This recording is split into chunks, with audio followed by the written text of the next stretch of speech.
Audience member number 1. Audience member number 2. Audience member number 3.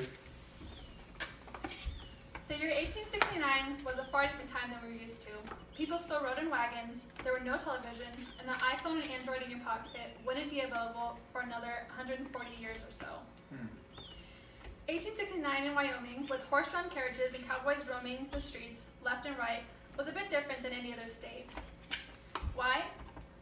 Because there was a women's suffrage movement ongoing that would lead to a monumental movement in U.S. history.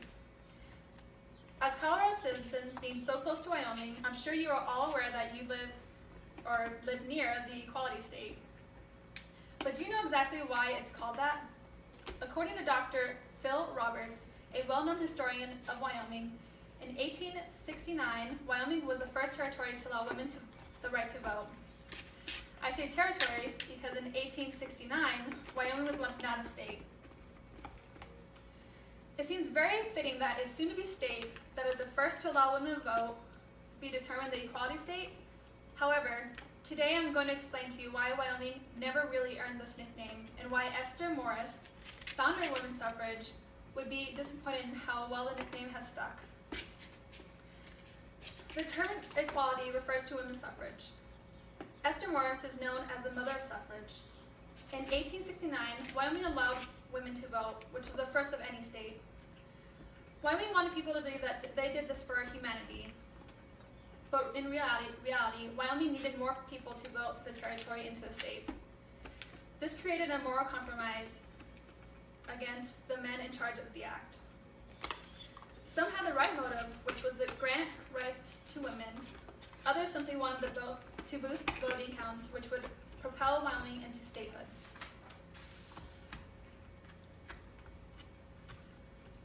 Next, let's look why the majority of Wyoming didn't care as much about women in 1869. According to historian Tom Ray, the state of Wyoming needed women's votes and population to expedite Wyoming's admission into statehood. The Northwest Ordinance of 1787 was the biggest motivator. Territories needed 60,000 people to apply for statehood. The Women's Rights Act of 1869 was aimed at bringing women and men alike to Wyoming simply because women could vote. The idea was, in Wyoming, allowed women to vote, their population would flourish, which it did. Exactly how far did this term equality go? If you were African American in Wyoming up until around the mid-70s, you probably didn't feel as if you lived in the equality state. As we learned about in this class before, what about Black 14? The District Court of Laramie, 1971, ruled in favor of Lloyd Eaton and the University of Wyoming against the Black 14.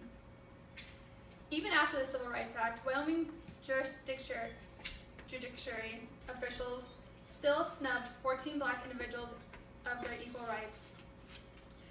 This, among other incidents, goes to show that Wyoming was never exactly the state of equality. Let's go back and review what we talked about today.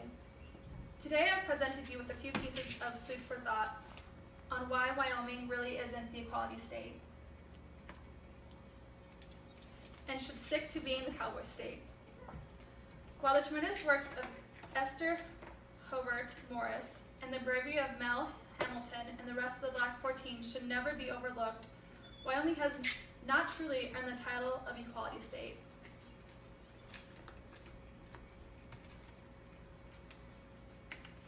Simply because the motives don't match the outcome. At the end of the day, Wyoming constituents may have used women to make the territory become a state, but what really matters is that to this day, women in Wyoming and all around the country are very much allowed to vote. Awesome. I have a question. Yes. So you're saying that rather than be the equality state, Wyoming should be the cowboy state?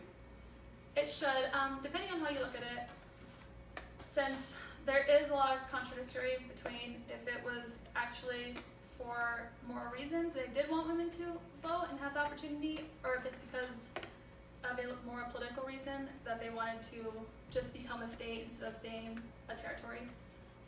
I mean, mean, so it just depends on how you look at it.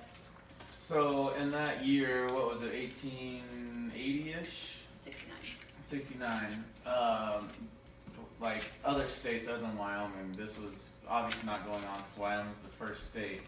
But do you feel that possibly by doing this, it started a fire across America and more states had women vote because of it? Yes, I do. I do think since Wyoming did kickstart this and they saw, oh, all these women are going and just dumping into Wyoming, maybe we should grant them the opportunity. I mean, it's going to happen either way since this first became apparent in Wyoming. It's going to happen either way. Women are going to want that right to vote. So I mean, it was going to flood anyways into the rest of the states. Okay. Yes. In your opinion, why was there such a big gap between the women's right to vote and the black population's right to vote? Almost 100 years. I just think there's such a big gap because it wasn't as much as an advantage to the state. I mean, they needed that advantage of the women's votes. They needed that population count. And I mean, having African American votes weren't really, and having them have their own independence wasn't really a thing because it didn't really benefit the state as much as becoming an actual state. So, I mean, that could explain the huge gap between those two movements. Could you go back a few slides? Like 2 or 3? One more. So that's Esther Morris. Correct. This is Esther Morris, the mother of women's suffrage. Awesome. Okay. And so she's the one who was kind of the advocate behind it all? She was the beginning advocate. Then once more people started flowing into it, there was more support behind her movement. Awesome. Okay. Great presentation.